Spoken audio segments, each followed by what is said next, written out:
Today, I am joined by Dr. Rachel Evans from Derbyshire, England. And today we're going to be talking about the topic of eating disorders and learning how to recognize signs and symptoms of possible eating disorders and how we can find recovery from this issue and have healthy living. So I'm really excited to talk across the pond with Rachel, and I hope you guys will enjoy the episode. So I'm curious, I know Prince Harry's been very vocal about mental health, and I was curious if you guys have noticed like an increase in people seeking mental health over there, or is that just more of something that they're not really paying attention to? Or I think the tabloids really love talking about him or like stirring up trouble. But in terms of mental health, I'm not quite sure. Like, I think COVID has had more of an impact on people talking about mental health, and obviously realizing maybe that they're struggling, and especially in terms of like impact on eating disorders. I think we saw a big increase like before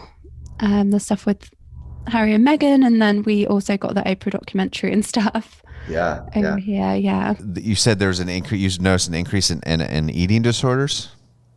How have you seen, or what has been kind of the evidence for that, or how has that kind of come to light? That's an interesting increase from COVID. So in England, we have an eating disorder charity that's called BEAT, and they have like a helpline that people can call, and it was up over 100%. Oh wow!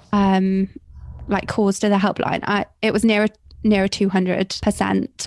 Though, like I said, I don't have the exact figure. I can find it out for you, but so there's that. And then I was definitely seeing more inquiries at the start of lockdown, which I think maybe was people knew they had an eating disorder, but maybe didn't have time to address it when they were still at work, and then sort of working from home, maybe had more time. I think also like, people who have managed to hide it from their family, and then suddenly their family have noticed because they're locked down in the house.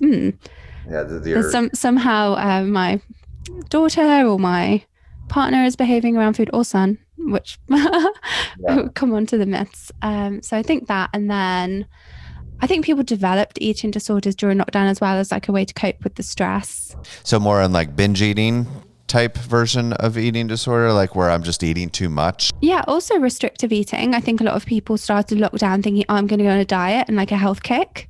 Oh, okay. And then that just got more and more extreme, because I think we know like 25% of diets turn into an eating disorder. So sort of those people, yeah.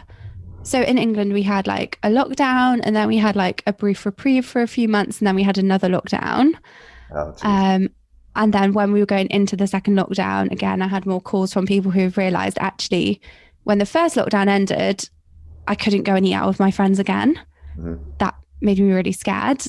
But they hadn't noticed, they didn't have to do that activity because we weren't allowed, if that makes sense. The people that call the hotline, is that something that is like people saying that I'm struggling with it myself, or are they calling like, oh, I have family members? Like, was there like as you were mentioning that people were maybe noticing, family members were maybe noticing because you couldn't hide it as well? Is there like a pressure of like, you need to get help, and so then that's driving them even further into despair so that they call the hotline? Or what typically is triggering a hotline call or an eating disorder? I think it's both. I would say though, quite a lot of people don't want to tell their family, and potentially don't even want to tell their GP what's going on. And it's almost like when you're in that moment of crisis and you realize actually this eating disorder is impacting a lot of areas of my life, or actually even, do I have an eating disorder? I've started doing X, Y, and Z behaviors, but I'm not sure if that's an eating disorder. Like, I often get people sending me a message on Instagram saying, I only eat this much per day and I've made myself sick. Does that mean I have an eating disorder? And I obviously can't diagnose them on an Instagram message. I would need to do a proper assessment with them. But I think sometimes people have read about eating disorders and they think, oh, that sounds like me, but they want some clarification or reassurance, or even to know sort of what treatment options there are and stuff. So I think it's a mixture of people who are like calling the helpline. From my experience, eating disorders has always been something that I was aware of, and I worked with kids for most of the early career. So started seeing it more when I was doing therapy with adults. For a lot of people, at least in our country, that eating disorders is kind of out there, but it's not something that you can find easily, like somewhat like treatments or people that want even to work with people with eating disorders. It is seen. I don't think, at least in our area, that it's hard to find good resources to even understand how to even, like I said, diagnose it, treat it. What do you do? How do you even understand it, make sense of it? It's a very complicated issue. So I think you guys have like the National Eating Disorder Association website that I guess covers the whole country that people can access, that has a lot of information on it. Maybe not necessarily like the specific help things, Right. but just the overview to know, okay, well, this is anorexia and this is the typical traits and things, and probably information for carers. I don't tend to go on that so much because I'm in the UK, like probably equivalent to the one that we have that's Beat. I think what I see here, and this is just my opinion, we kind of have different laws around therapists as well. I think we are a bit more flexible than you guys. I know some of your states have quite strict laws about who can do what and see who don't you. Certain websites, like one is called Psychology Today, and you can put your profile on it. But I do feel like sometimes people just go through and tick every single box of like their specialities. Right. Oh, I can do addictions. I do eating disorders. I can't even think of anything. OCD, do you know, just I've done everything. So I do wonder sometimes, have people got extra training? Because with eating disorders, you need to know, about the physiology, what's happening if someone's not eating enough, how does that affect their brain and their behavior and their thoughts? How does purging impact their blood sugar, which then is going to, if you've made yourself, I say sick, but I did a podcast actually with someone in America, and they didn't know what I meant. They thought, sick, like I've got a cough sick. But we just use it in England as a nice way to say vomit, because we want to like make it sound nicer. But yeah, if you've made yourself vomit, then your body is going to be quite depleted, and you're probably going to get hungry quite soon after. And then you think, why am I eating again? And almost get into another cycle of eating. Well, I did when I had an eating disorder. Then I would eat and make myself sick again several times in one evening because I didn't know what was going on. Whereas if you know, you are probably going to feel hungry afterwards. So what's a food that you could eat then that isn't triggering for you, but is going to replenish your body? Whereas if your therapist doesn't know that, Right. it's kind of harder for them to help you. I think there's a lot of complicated issues with it, just obviously the impact on the body, although at least myself and our agency, we talk about the mind-body connection, what you're doing to your body through purging or restriction or whatever, and how it probably even changes the way it functions is important, certainly, to know, because you might be trying things with your diet or with the way you eat or whatever that doesn't maybe get the same effect or impact or the positive results because maybe we're not aware of those types of things. Are there certain things that happen with eating disorders that is specifically with how it changes our body or what it does that is important for people to know in understanding what it does to us? So what is coming to my mind when you say that, I'm not sure it quite answers the question, but something interesting to know. Have you ever heard of the Minnesota Starvation study? No, I have not. So I actually got a book about this recently as well, which I ordered, and it came from a library in America, which is quite interesting because I don't think they're publishing it anymore. But basically, after the Second World War, and there were a lot of people in concentration camps, who were obviously very undernourished. And the researchers wanted to know, how can we refeed people? Because actually, if someone is incredibly thin and malnourished, if you just start giving them food ad infinitum, then actually can have a negative impact on their body and systems can stop working. So it's more about refeeding them. And so they got, I think it was 12 men, but don't quote me on that, to volunteer for this study. And they tested them. They were physically healthy. They did psychological checks. They were psychologically healthy. They'd never had sort of any problems with food. And then they put them, basically halved their calorie intake, which was actually more than people tend to eat today on a low calorie diet. And they were on that for 3 months. And then the things that started happening, they started noticing changes like to their mood, obviously, because they were like hangry. A lot of the time, they lost their sense of humor, they lost their sex drive. But they also started doing like strange things around food that they never did before. So people would like cut up the food into tiny pieces. People would start looking in cookbooks in their spare time when they'd never really been interested in cooking. Like they just developed this obsession with food from not eating enough. And they're sort of characteristics that we see with people in an eating disorder, but actually comes from not nourishing your brain. Of course, if your brain is trying to send you signals, I need more food, you're ignoring those signals. It's going to ramp it up and you become obsessed. Yeah, it's like the brain's regulatory system is saying you're out of balance, you need more food, and you're not responding to those signals, so your mind continues to try to tell you to pay attention. And yeah, that makes sense. So the cutting up the food into small pieces, is that to like hopefully like anybody kind of recognize the reason for that, or what was that trying to do? Possibly to make it last longer, or it's almost like you put food on this pedestal as well. So I have a lot of clients say like, say if they had a banana and it wasn't exactly perfect as they expected, they would be really upset about that. Yeah. Whereas you or I maybe might be like, oh, that banana had some brown bits on it. Oh, that's a bit annoying. Right. But it wouldn't have this such big reaction like it's the end of the world and you can't stop thinking about that all day, which that's not everyone with an eating disorder will have that experience. But often people with a restrictive eating disorder will have that and then ruminate about food. And the thing with an eating disorder when you're in the real world is that when you become so focused on food, you're less focused on the other areas of your life. And then food starts to become more and more important. You kind of stop seeing your friends. Maybe you don't have the energy to go out anymore. Like I was saying before, you're scared to eat out. So you become kind of stuck in it.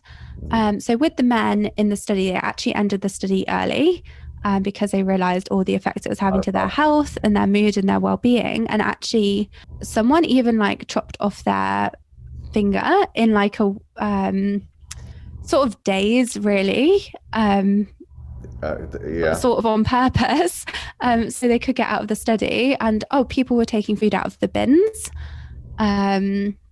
just to try and get food, which again, I think when people have an eating disorder, I know I did before when my eating disorder started as restrictive and then tipped into what I'm going to talk about with these men in a minute, tipped into binge eating because I was so hungry that when I started eating, sometimes I just didn't feel like I could stop. And then I would throw the food in the bin to try and be like, okay, if I've thrown it in the bin, then I'll stop eating it. But I would be so consumed by the thoughts about that food that I would go and get it out again. Right. And I just like to share that to try and break the stigma about it, because these are things that people do because of the eating disorder, really. So with these men, when they started refeeding them, and they could have access to more food, a lot of them did end up binge eating because they were so hungry. And for some of the men, not all of them, it took like over a year for their bodies to regulate again and for them to be aware of hunger, fullness signals and sort of have, inverted commas, like normal relationship with food again. So if you're always in kind of starvation mode, it's probably hard for your brain to figure out how much food is enough, right? Like you're so desperate in those moments that when you're starving, you're in survival mode. You're not eating in a regulated state. You're eating in a calmer state. You're eating in this crisis state. So your ability to recognize that, I only need this many bites, I don't need this much, kind of goes away, I would imagine. Yeah, I think if you've been restricting for a while, your body's in such a deficit. And I think what else I would say is it's regardless of your body size, because often people think with an eating disorder or restrictive eating disorder, the person will look in a smaller body or look very thin. But actually, if you have been in a larger body but have lost a significant amount of weight, you can be very undernourished and have nutrient deficiencies and sort of get this primal hunger as well. And like your experience is still valid. I think some people think, because I'm in a larger body, if I don't eat, I'll be fine. But actually, you still need to eat for your body to function. Yeah, absolutely. So you had mentioned I was curious about the kind of origin story of specializing in eating disorders, and from a couple of the things you've already said, comes from personal experience. Can you lead into, you said you started with restrictive eating. Can you talk a little bit about how that came about, or how that started, or what was kind of the trigger to starting something like that, which I'm sure built up into something really difficult and challenging for you? Yeah, so this is with hindsight, I've realized these things, but we know eating disorders, they're about the food, but they're also not about the food. And so for me, when it also, the other thing to say is you don't wake up with an eating disorder. Like you've kind of said, it is a gradual progression. And I think I did various diets on and off, and sometimes I was happy with my body. Sometimes I wasn't happy with my body, sort of when I was at university. And then I did a master's in health psychology, and I was reading lots of papers that were saying, well, they weren't saying this, but my brain was interpreting it: don't eat too much sugar, otherwise you'll get cancer. Which is probably a correlation, not a cause, right? Type situation. But I was reading this and I was like, right, okay, I need to eat really healthy, and I wanted to go into health promotion. So I just got this belief, like, I need to look like I'm really healthy, otherwise people won't respect me. And to me, really healthy was like toned and tanned and, basically this Instagram influencer. Yeah. When actually my body was like socially acceptable in the first place anyway, but I just had this idea I have to look like. You couldn't be a health professional unless, because then maybe you felt like you were lying to the public or being false. We talked about this in one of our earlier podcasts. We had a couple nutritionists, Nick and Blair, on, and we talked about that, like that as nutritionists, they kind of the pressure to feel like I got to eat perfectly all the time. And, but they talked about sometimes they're going out with their, girlfriend, to Krispy Kreme donuts, which are, just splurging on kind of these unhealthy, quote unquote, unhealthy foods. But yeah, I can imagine it messes with your psychology in terms of how your identity and how you represent yourself. Yeah. And you picked up on the perfection bit. It's like, if I'm doing this, I've got to do it really well. I've got to do it perfectly, be eating in, like you said, inverted commas, the right way all the time. And it was kind of at the time of, I think you had it in America too. It was like 2013, Instagram was getting bigger. There were all these sort of influencers, like health influencers, like, oh, cut out gluten, you'll be healthier. Cut out this, you'll be healthier. And I sort of wanted to be like them. So I was following those rules as well. But I think it also coincided with risk factors for me. So a lot of people who develop an eating disorder are quite sensitive. I'm quite sensitive, perfectionist. And when you say, can you explain sensitive a little bit? I don't want to misperceive when you say sensitive. In what way would you say you're quite sensitive or were quite sensitive? It's like if something sad happens, I'll probably be the one crying before everyone else. Or, I just take things on board. And I'm quite empathetic as well. Or if someone criticizes me, maybe I will take it to heart. I've tried to work through this and be less sensitive or process it better. But yeah. So when I finished my undergrad, and I really liked that because it was like, answer this question, we'll tell you how to answer it, then you'll get a good mark. Oh, perfect, I can do that. Everyone's like, well done, Rachel, you've got a good mark.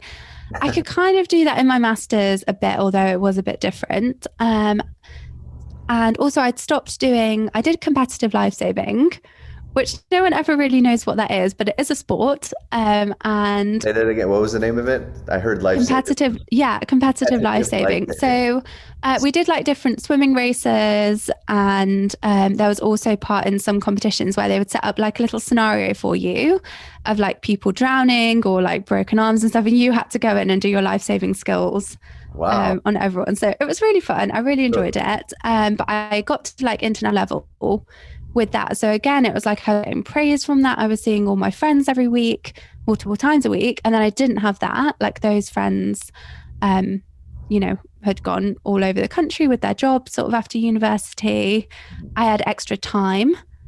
And that extra time I spent looking at healthy recipes. And sort of after that, it was sort of just a gradual downhill for that whole year, that I was becoming more and more focused on healthy eating and less flexible. So I was living with my parents that year to save money. And I would kind of stop eating some of the things that they were eating. And I think they did say to me a few times that they were worried, but I was kind of like, no, I'm really healthy. I'm enjoying this. And then sort of started exercising every day. And it just sort of just got turned up, like the amount that I was doing, the intensity that I was doing. And so your ability to kind of talk away those concerns probably had a lot to do with, I'm reading things that people are saying are healthy, but you've tuned it up to something a little, like you said, extreme, which is making it problematic, but you were able to kind of rationalize to yourself, no, this came from a health food magazine or a fitness magazine, and so I'm able to make sense of it in that way, that it's fine. Yeah, and it's like, okay, yes, in the UK we have government guidelines to eat like a certain amount of sugar, like low sugar, but my brain was saying, well, no sugar is better than low sugar, or no salt is better than low salt, which is not actually. We need energy. Right. For a lot of us, salt is good for our blood pressure. Like obviously if you eat a mountain of salt and everything, it's probably not great for you. But I kind of lost that middle ground of being flexible. Like I would choose a gym over seeing my friends. And then, long story short, I would keep it a little bit super short. I thought I was dating a guy. He didn't think we were dating. He treated me not very nicely. Right. And I was really devastated about it because he loved the gym. I loved the gym. I thought we had loads in common. He had complimented my body, and that made me feel really good. So then I will say split up, but he didn't think we were dating, so we couldn't have split up. But then I was like, right, I'm going to work out even more. I'm going to eat even healthier. So my body looks even better, in inverted commas, as in trying to get a six pack to make him think, oh, why did I split up with Rachel? Right. Which in hindsight is like, actually, there's so much more to me than what my body looks like. But I couldn't see that really at the time. So it just got more and more. And then I got a job working abroad, and I was just kind of counting down to get there, really. So there was like a 6-month gap between when I started that job. And I was looking on YouTube at loads of things about, like, I don't know if you've ever heard, like, fruitarian. So it's basically only eating fruit. Only eating fruit. And so there was this lady, like Freely the Banana Girl, who only ate bananas and showed you her life in Australia. And like, she would go to Thailand, and it looked amazing. And I was like, so I lived abroad in Singapore. So there was like loads of fresh fruit. That was really nice. I was like, right, I'll only eat fruit. And work out every day. And then I did lose quite a bit of weight quite quickly because I was only eating fruit and not a lot of fruit at that. I think just from there, the rules just got more and more strict. And I just totally lost perspective. And again, it was influencing all areas of my life, like my friendships, because it's kind of hard. Well, I guess when you meet new people, you probably do meet them at like a bar or, some social situation involving food. Yeah. And that would just totally freak me out. And I did go to some, but then I would eat something and feel really, really guilty about what I'd eaten. Or I'd just be there, but I'd be thinking, oh my God, I'm eating this. Oh my God, and I couldn't engage with the situations. And then at work, like the job was what was advertised, but then I thought it was really boring. So I wasn't even enjoying that. And I was really lonely. And then my dad came out to visit me because I was really lonely, which was really nice of him. And he was just like really shocked at how I looked. And he was like, right, you need to eat more. I'm going to cancel the family holiday to see you if you don't eat more. And I think it was then that I realized I'm really scared to eat more. Like I can't just eat that one. I bought something from the shop, but I just didn't want to eat it. Right. There was consequences I'm hearing created to eating. Like if I didn't eat this, or if I did eat something, these bad things were going to happen. Like I'm going to lose all that I've worked for, or I'm going to get in trouble with relationships. Or even with an eating disorder though, when I'm talking to clients, like, you're talking to the eating disorder when it's like something bad's going to happen. Okay, what specifically bad is going to happen? I don't know. It's just something bad. Just feel it. It's going to be really bad if I don't follow these rules. I'm going to be so super anxious and I just can't cope with that. So I've got to follow the rules. So I'm not anxious to avoid this bad thing. Often with restrictive eating disorders and anorexia, the bad thing is going to be weight gain, and you associate that with lots of other bad stuff. But sometimes it's literally you don't even know what the bad thing is going to be. It's just going to be so bad that you'd rather do what you're doing to avoid the bad thing. Is there a lot of relational connection consequence, like fear of losing somebody or feel of not being judged or being judged negatively? It seems like that there's kind of, we tie, obviously when we're tying the eating to our appearance, the appearance is tied and connected to the way people see us. And it sounds like kind of even in your experience, there was relational ties to your eating, right? Like how people will look at me at a party, or I gotta be a certain way to show, that I'm worthy for people, that type of thing. Yeah, quite often people think, okay, my body needs to look a certain way, otherwise I won't get this job opportunity at work. Otherwise people will think X, Y, and Z of me, or my friends, I won't fit in with my friends if I don't lose weight. My friends won't like me unless I'm a certain weight. And actually, when we explore it, we realize actually all the behaviors and the thoughts and the things that you're doing because of the eating disorders are so damaging to the relationship, and your friend actually doesn't really care what size your body is. They want you there in the room with them, not the eating disorder that you've bought. And often actually, like I said, people avoid the social situations anyway. Right. So rationally on paper, it doesn't make sense, but people still hold on to that belief for a long time. There's a lot of work to do often to help someone let go of the belief that people are going to respond to them differently if their weight is different. That makes a lot of sense, that like they have this intention to accomplish something, but they are actually working against themselves through the actions that they've planned out or decided. They isolate themselves more. They disconnect from people. The relationship becomes more with the food than with the people around them, I would imagine. Even though the goal of the way they're trying to eat is to maybe feel more connected or feel it ends up getting in the way. People tend to get stuck at that point because they are isolated, and then they've kind of not seeing positive role models with food, eating like a variety of foods and things. And so then the eating disorder can get louder and louder. And you kind of like, you lose touch with the things that you valued before. And people are really stuck in the eating disorder, like friends or family will be saying to them, well, for example, do you want to go to school and university? You're going to need energy to be able to do that. So you've got to eat to have energy. And sometimes people are like, no, don't even want to do that, because you're not feeding your brain. You're not basically getting any dopamine or serotonin. People can become quite depressed. They can become quite anxious and like apathetic. So not really having much motivation or interest in anything. And from that point, often as a therapist, it can be quite hard to motivate them and take a little while to kind of chip into actually what do you want from your life that isn't what the eating disorder is giving you right now. There's a very strong private logic to not make changes because it's hard for them to see, regardless of whatever evidence you can present to them, that they are not doing well for themselves.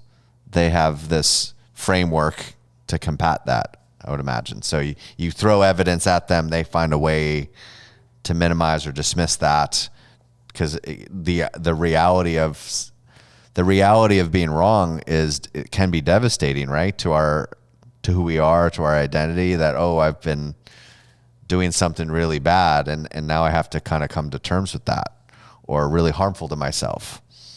That all the stuff that I'm doing or all the consequences I've experienced for nothing, or... That's what I was about to say. It's like what we call sunk cost thinking, of like, I've invested so much in, for example, if it's a restrictive eating, in not eating. I missed that party. I've, I done all of this. I don't want that to be a waste now. Yeah. Yeah.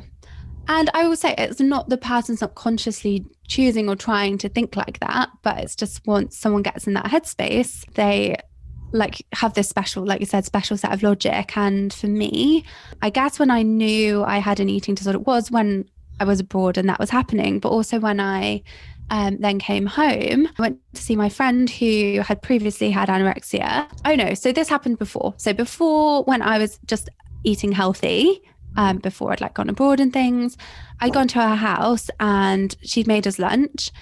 And I was trying to eat healthy, and I thought healthy is like whole grains. And I mean, I still think that now, but I am more flexible.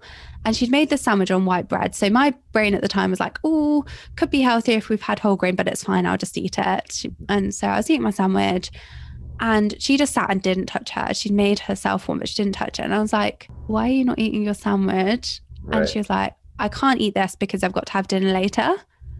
And at the time I was like, well, yeah, of course, breakfast, lunch and dinner, like what? But then as soon as I started thinking like, I can't eat this now because I'm going to eat X later, I was like, oh, well, it makes perfect sense to me what she said. And she had an eating disorder. And so it's just interesting as well with my clients, sometimes when they, what do you call it when you're aware of your thoughts? Like metacognition, is it? They're aware and they can see the shift of like, oh yeah, I used to think that, but they've kind of shifted back out of the eating disorder to be like, oh yeah, that did make perfect sense to me, but it doesn't make sense anymore, does it? Why was I doing that before? That's kind of where your shift in kind of even like if you look at like motivational interviewing where you're like pre-contemplation to now you're contemplating like, okay, things are not making sense to me right now. I might need to look at this a little bit and see if I have to make some change. They're not fully maybe there, but they're able to say that something's off. Yeah, that's a good way of putting it. I like that that model, because I think when, like we said before, when you're in the eating disorder, you're so convinced that what you're doing is the right thing and everyone else is wrong.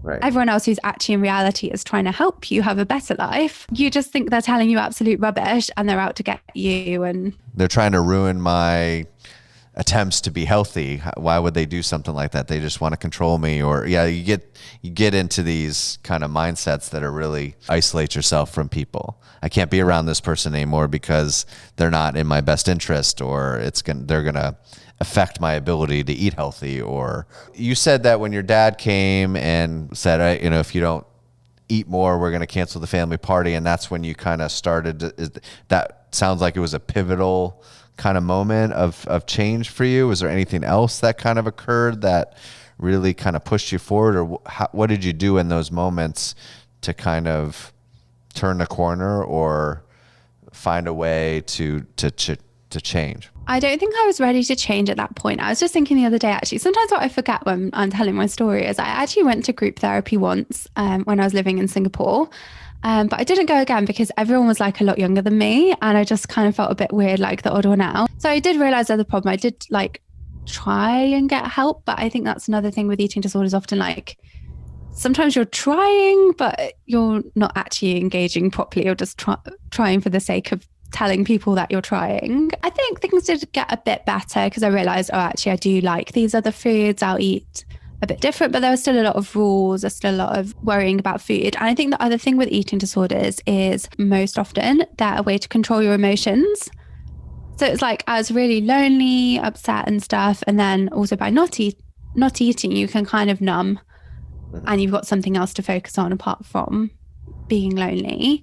Then I came home and then I think it just got even worse. I came home because I thought everything's going to be better when I go home. I'm going to be a lot happier, because I think as well, the thing with living abroad, it's a totally different culture, which given everything else that was going on, I didn't adapt to as well as like I could have done.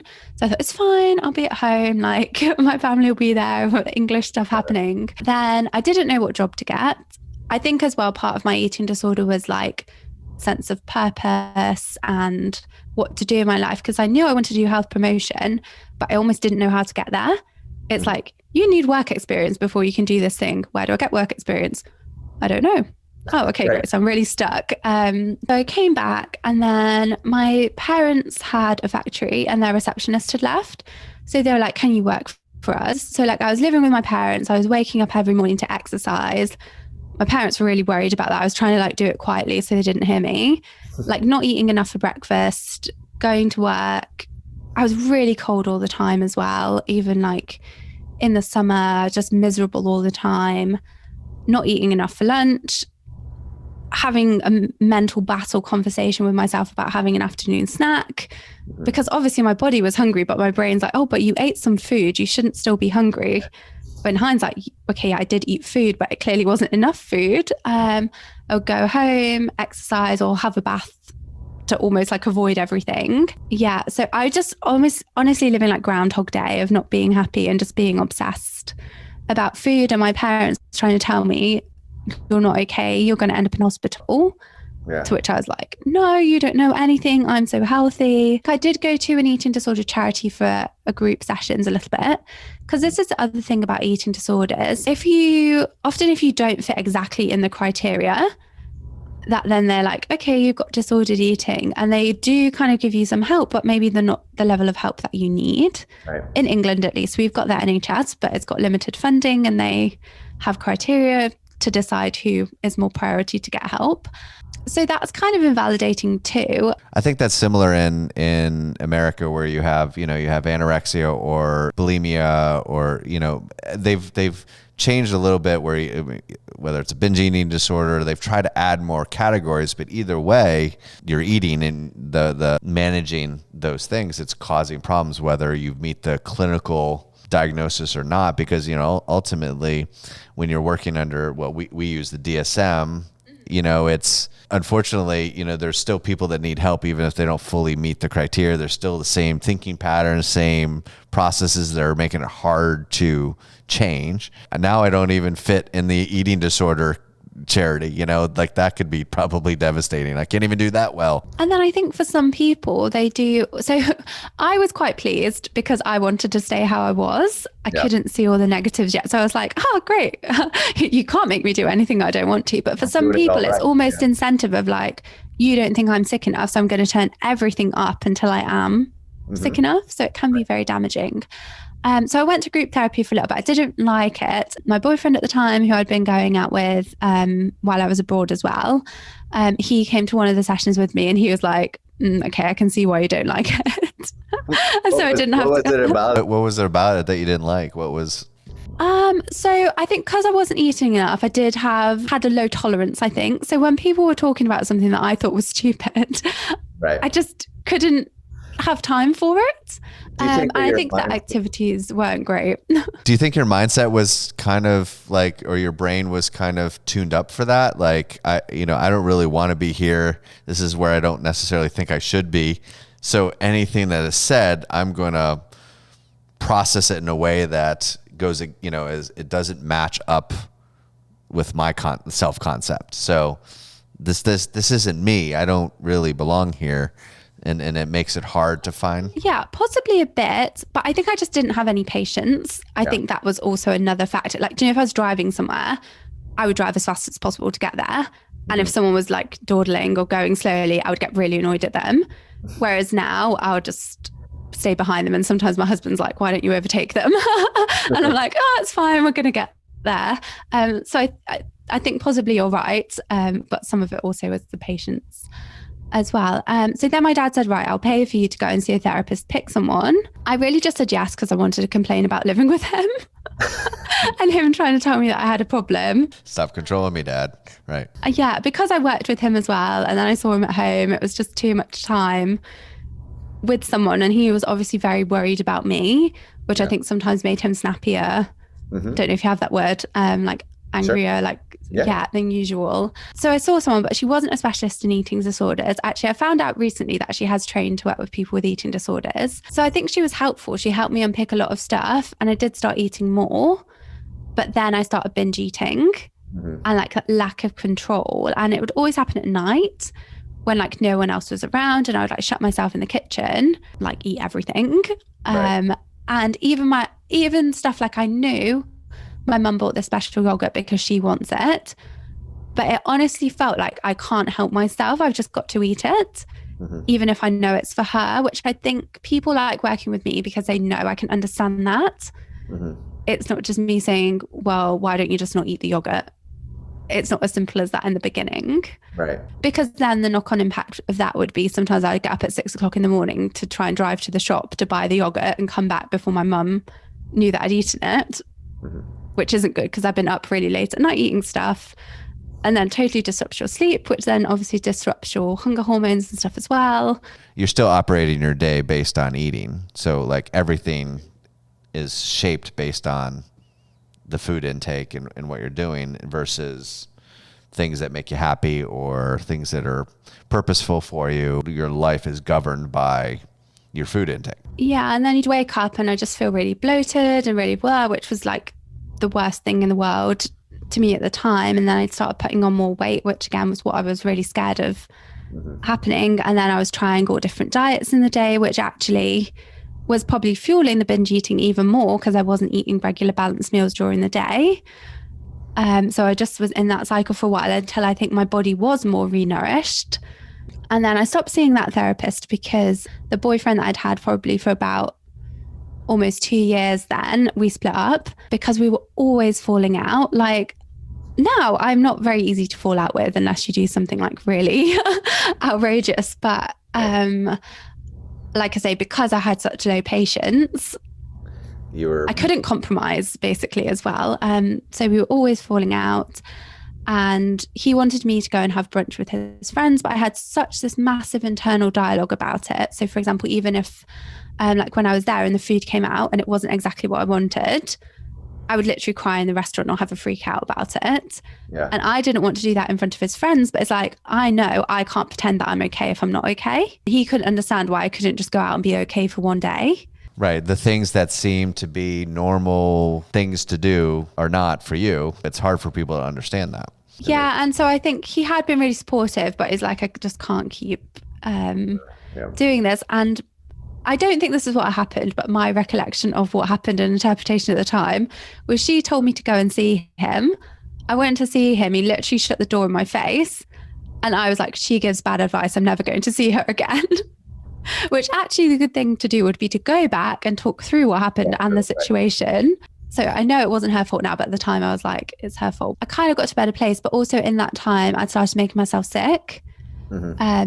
So it was, if I've eaten this certain food that I think is bad food, now I'm going to be sick. But actually we know that when you're making yourself vomit, you're not actually getting rid of all the food anyway. And it's really damaging for your throat, obviously, and your stomach and your electrolyte balance, your teeth. There's, loads of things. So my clients often say to me, it feels like a get out of jail free card, but it's like, well, you're not out of jail because all the food hasn't come up, and it's not free because you've got these other consequences of it as well. But at the time it feels like a good idea. So then actually what the therapist had helped me with was like life purpose.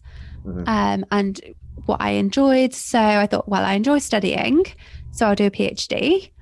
And I got accepted on a place in that September. I just knew in the first week, I hate this. I don't want to do this.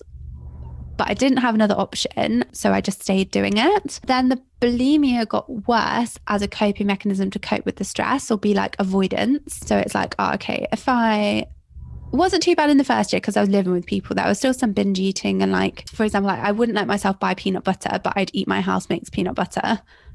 And then again, have the stress of like replacing it. But it's like, because you're following the eating disorder logic to a point, and then you're like, oh, how do I get out of this situation now? I was eating more, but I wasn't eating enough. But everyone thought, oh, Rachel's the really healthy one. Rachel eats really healthy. Rachel always works out. And when I was living abroad, it's like, oh, Rachel's the really healthy one. Like, I don't think anyone knew what was happening. And I didn't tell my parents about the bulimia. I think they just kind of thought, oh, look, she looks better now, which again is something a lot of my clients struggle with. If they have been underweight or they have been overweight because of the eating disorder, and then they look, inverted commas, normal, people think, oh, their mental state must be back to, inverted commas, normal. But actually it's not always the case. It's not often the case. It takes longer to work through. You said something very interesting, is people had this perception that you were healthy, and they were wrong because you don't really see necessarily the consequences right away, or you don't necessarily make the connection that maybe your sensitivity or irritability is related to something else, or you're just in a bad mood or whatever, and not necessarily connecting kind of these unhealthy patterns or self-defeating patterns.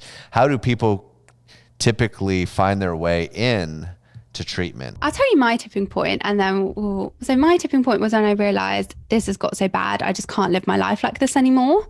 Like suddenly I did notice all of the negatives, and then I had the incentive to do something about it. And also I was like, I clearly don't have the answer myself about how to get out of this. For other people, I think it's that maybe they have to notice, actually, this isn't getting me the results that I want it to be getting me. So there's some negative. And also I would say the first thing is like people are very ambivalent about it. So there might be some days they want to change, but some days they go back to the eating disorder behavior, but they've got to have some motivation to change sometimes on some days. Right. And then I feel like more with NHS services, people are probably referred from their GP because of complications or because health problems, sort of family and friends have said. But because I'm in private practice, I do tend to get the people who have realized there's something going on and I need help for this and I can't do it myself. Or maybe they've had a different therapy before, maybe when, I don't want to say it was forced on them, but I think with eating disorders, you've got to want to change for the help to be really helpful. So often my clients like have had the eating disorder for quite a while and they had help maybe them when they were like 15, but they didn't engage. And now they're in their 20s or 30s and they've realized, okay, I've lost more than half my life to this. I don't want this for myself anymore. You know, something was standing out to me when you said that, you know, people want to change. And I'm curious, is that if a lot of the way you were thinking or a lot of the way people that struggle with this, similar to addiction, they're so reactive into think in this kind of way that it's not like this conscious desire to not want to change, but they're so programmed to resist treatment or resist intervention that's going to change what they're doing, that it's almost like you have to deprogram in a way or kind of throw a wrench into like the system and the way it's thinking and behaving to kind of make a person go, oh, that I don't necessarily like this. Bring awareness to their lower systems of their brain that says, okay, I don't like the way I feel or I don't like the way I'm having to live my life. You know, it's not this conscious kind of action. I always wonder if people confuse that like you weren't kind of going, no, I really like having an eating disorder. I kind of want to continue this, but your automatic thinking or the way you see the world, your perceptual views needed to be kind of dismantled or disrupted a little bit so that you could kind of kick out of it and go, okay, now I need to do something. I think I've seen with my clients, it's sometimes when the eating disorder like shifts a bit. This is just my experience with my clients. Obviously it can be different for different people, but I don't work with people with anorexia anymore. I decided to specialize in bulimia, but when I did, it was often when they got to that point of starting to binge eat. Because they'd starved for a while and they're like, oh, don't want this part of the eating disorder. I had a client who had a lot of things going on. First, she started restricting, then obsessive exercise. Then she started binge eating and then she started chewing and spitting. But she like hates the chewing and spitting so much over everything else that she's like, I cannot do that anymore. I'm going to go through some discomfort of changing because that is so aversive to me to do that other behavior. And the same with bulimia. So for me, like an example I use of how like the eating disorder takes over your life as well is like going on holiday. Like you can't just relax and have a nice time, because for me it's like, oh, I need to exercise every day. And then if you're not in a hotel room that really lets you exercise, then you've got to find somewhere to exercise or go really early, and then you're probably like hot and sweaty. And also like how I responded to food that came out in various states, in various countries. But that didn't bother me because I was still trying to be healthy. Whereas actually when I went on holiday and I was trying to plan when can I make myself sick around when my boyfriend is going cycling for a day, I didn't like that. Right. I couldn't deal with that. I was like, I don't want my whole holiday to be thinking like that. So that was So when the disorder piece of it becomes where you actually, it doesn't give you the reward or the regulation that it did in the past, like it kind of, it's, oh, like it kind of striking while the iron's hot. Oh, this doesn't feel good. It didn't work the way I thought it would work. So there's a, problem has been created and then it allows you to kind of get out of it. Yeah, I think with my clients as well, sometimes they are like, oh, but I want to keep this piece of the eating disorder, but not that piece. And it's kind of gently showing them, actually, let's let go of both of them. And you'll learn new coping mechanisms. So you don't need that old piece anymore. So it will be fine in the end, but we have to go through that. So where do you start? Where do you start in treatment? Yeah. So I start on motivation first, and actually kind of what we've been talking about. We do an activity so they can look like what's actually good about if I stayed the same. So that might be like, actually, I don't know how to cope with my stress if I don't binge eat. Binge eating is the only way that I can feel better. That, okay, that's something that's keeping you stuck. Or what else is good about it? Oh, like we said before, if I'm thin, then my friends will like me. We kind of look at those beliefs. Then we look, what is bad about staying the same? Basically, why are you here? How is it taking over your life? And often people have this massive long list of like 30 or more things. And then we look at what's good about staying the same, which is like 5 things. And they're like, oh, interesting. And then we look like, what might be scary about changing? So that might be like, I might put on weight. Maybe I would do something worse than binge eat if I didn't have that as a coping mechanism. What were my friends going to think if I changed? So there's a whole, not obviously, but what if I try and it doesn't work? Sometimes it's better not to try than to try and fail, which you haven't failed. Right. If it doesn't work the first time, we can work through that. But so basically look at what are the beliefs that are keeping them stuck, and then look, what is your life going to look like though when it has changed? So often that's the flip of all the negatives of staying the same. So that's better relationships. I can be more spontaneous and relaxed. I'm going to have better health. And we kind of look at all of those things as well. So that's really like the first thing. And I think is really insightful for people because they realize some bits that are keeping them stuck that they didn't realize it was, or actually there is something way better for me than this eating disorder to move towards. I think previously probably people keep telling them like, oh, recovery is better, but sometimes they can't see that until we put it on paper. You have to have, yeah.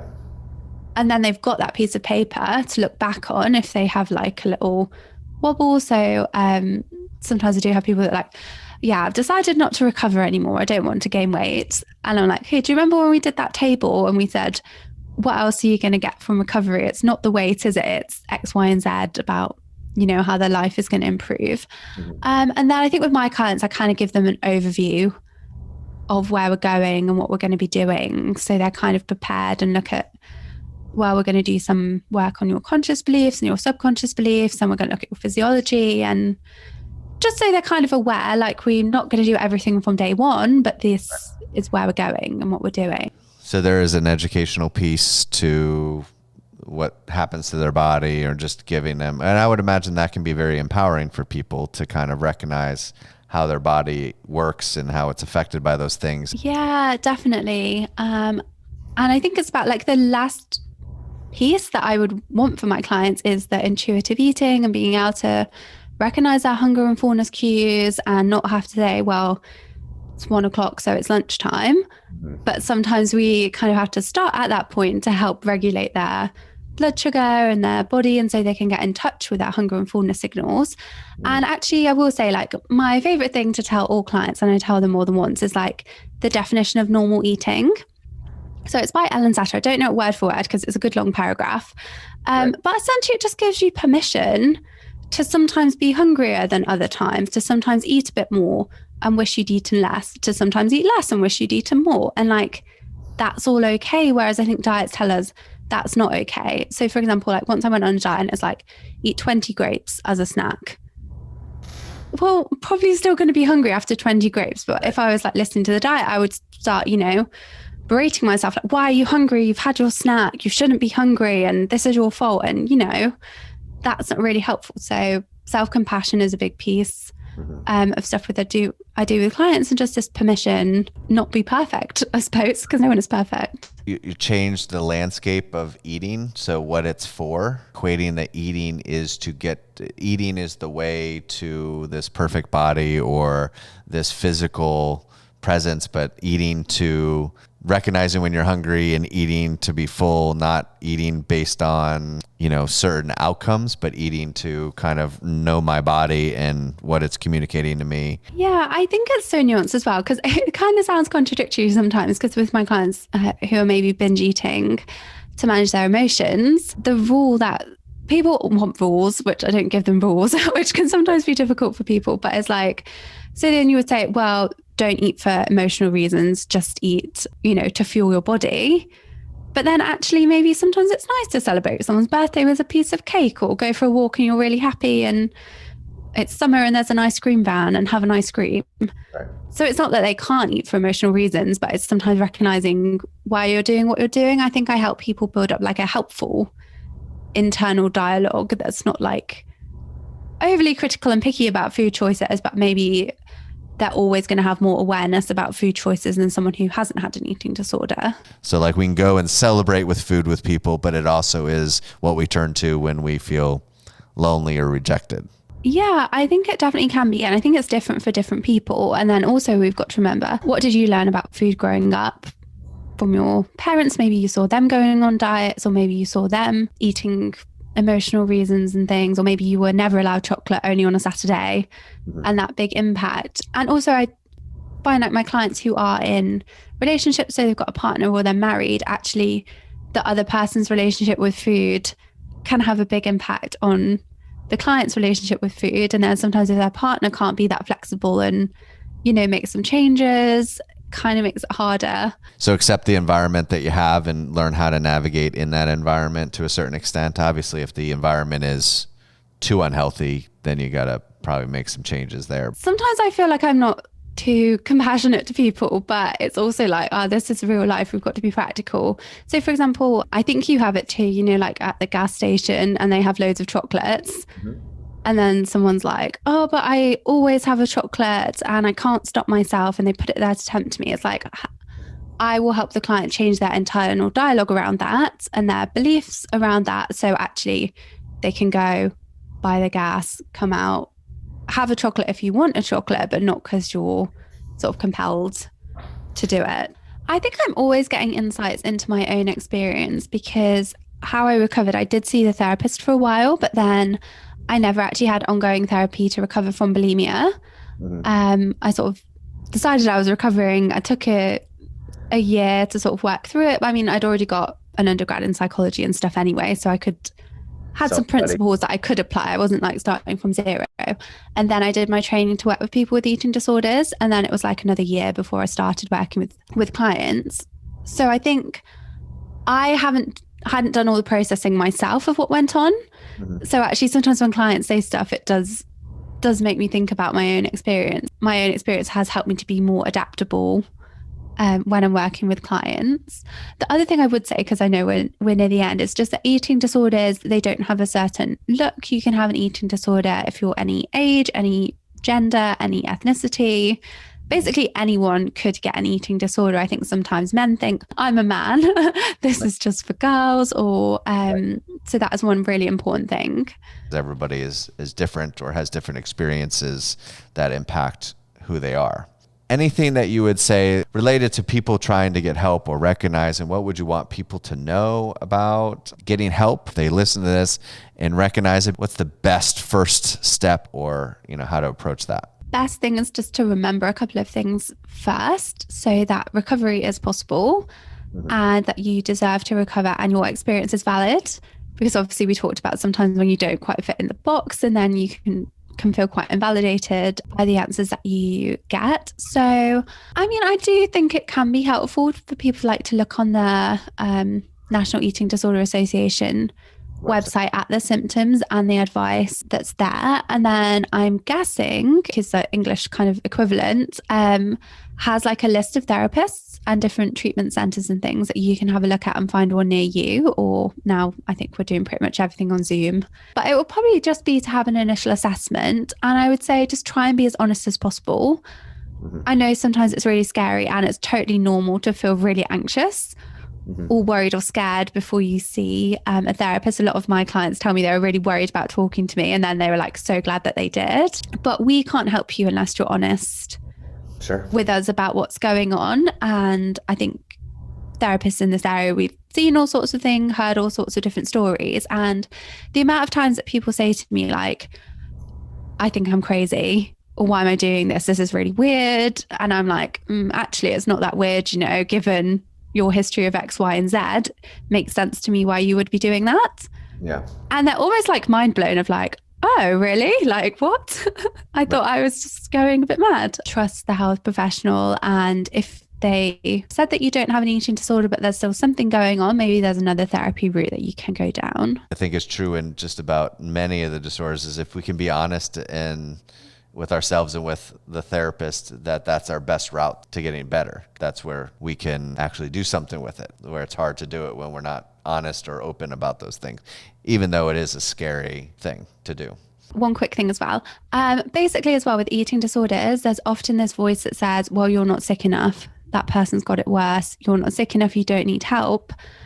But I'm like, well, you possibly are sick enough, inverted commas, but you don't need to wait until you are sick enough. Like, you want your life to be better now, so don't wait until you've got to the very bottom of that hole.